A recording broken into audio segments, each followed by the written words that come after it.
We're talking about the Hoka Mafate Speed Lite by Satisfy. Welcome back to the channel. I am Cody with the Shoe In With Cody, and today we got ourselves a good one. We're talking about the first impressions on a brand new shoe from Hoka, and it's a collaboration. We're talking about the Hoka Mafate Speed Lite 4. It's a collaboration with Satisfy. I just got this shoe in, but I've been racking the miles in. I think I have about 11-12 miles so far, so definitely not my full review. I definitely need to get miles still in the shoe. But for this video, I'm going to talk about the tech specs and my first impressions. What has it been like to run on some technical terrain as well as some buffed out trails? Now, before I dive into all this goodness, I do want to point out one thing. Hoka did send this to me for review, but they have no idea what I'm going to say about this shoe, and they have no input on any of my reviews. Now, before I dive into all this goodness, I also have a favor to ask. Hit the like button, smash the subscribe button.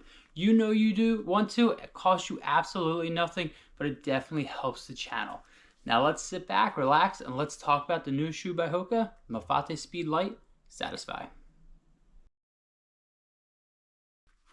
To kick this video off, I am going to talk about the tech specs of the shoe, and there's definitely a lot to talk about. Again, this is the Mafate Speed 4, but the light version, and the biggest update for me that I'll talk about is this upper. I mean, there's, especially compared to just the Mafate Speed 4, this is like, there's not much upper here. This is the most minimum upper I've seen from a Hoka trail shoe in quite some time. The other nice thing is they don't go with laces, they go with the pull. Very something similar you see with a lot of Salomon shoes.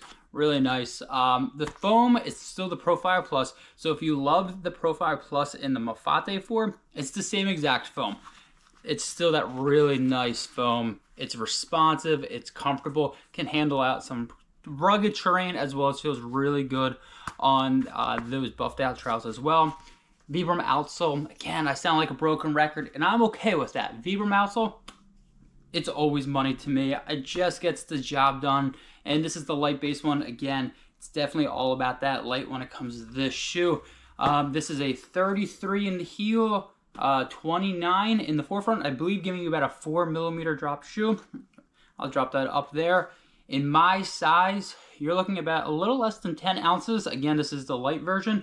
In the regular Mafate Speed 4, you're closer to about, I think, like 10.7 ounces in my shoe. So again, you're definitely losing some ounces.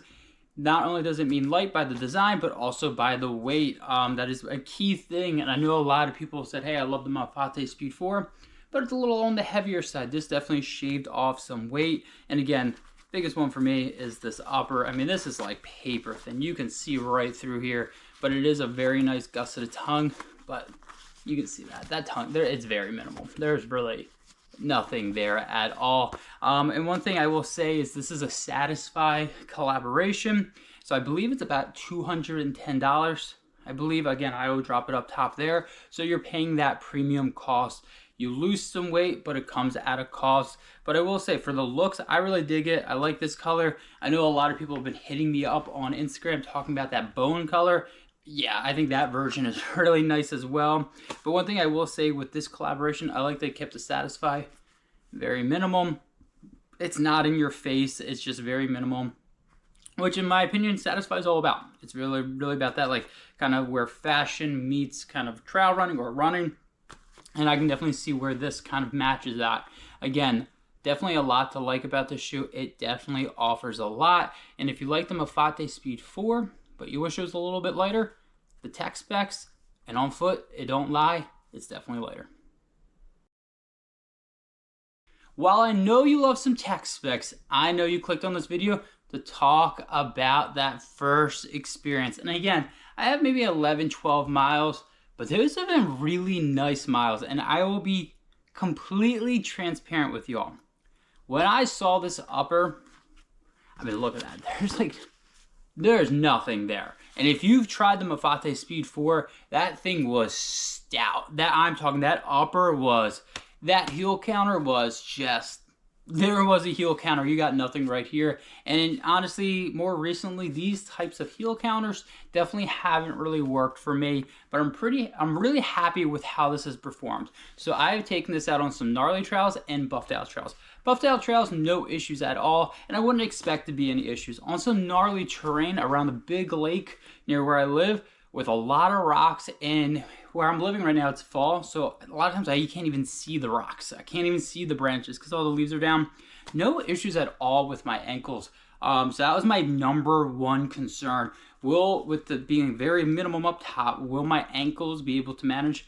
No issues at all, and if you've been watching my videos, you know I don't have the greatest ankles. This cinching right here, I'm telling you, I got a great lockdown in. I do love this type of lacing system. I got a great lockdown in and no issues at all. And if, again, you've heard me in the tech specs, the foam is just the same, Profile Plus, and I love Profile Plus. It's the same as the regular Mafate Speed. It's the same, and I just love it. That's all I can say. I love this foam.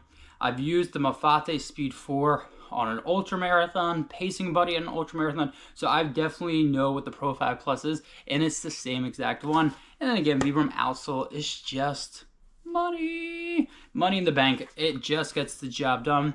Now, personally, the looks are good.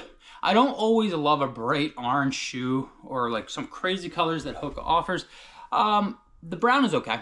Yeah, it's not bad. When I look down, I like it. It's fall right now. It looks really pretty with the leaves and everything like that. If you're into that type of style, I think you're going to like this. If you're a big fan of the, I don't know, the Hoka typical colors, bright in your face, yeah, you're probably not going to like this. But I think for everybody else, especially Satisfy lovers, I think you're going to love this shoe.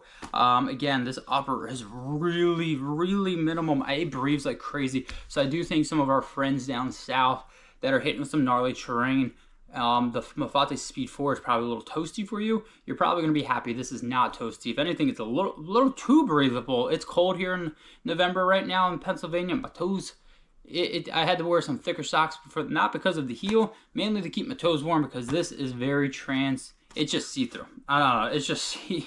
It's a see-through shoe.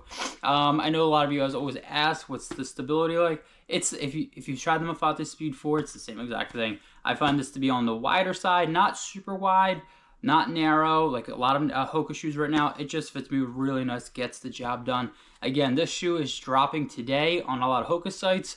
I think it dropped on the 14th of November on Satisfy. I think this shoe's going to go fast. So if you love Satisfy, you love Hoka, you love the Mafate Speed 4, I would say scoop this up right away. And I will continue to be plugging in those miles because so far, I'm really digging it. I want to get more miles with this collar. So again, this is my first impressions, not my full review. I'm hitting some more gnarly terrain this weekend. So definitely keep posted once I get that 30 plus miles. You know that review's coming. Thanks for checking out this latest review. Hit the like button, hit the subscribe button. Until next time, I'll see you all out on the road.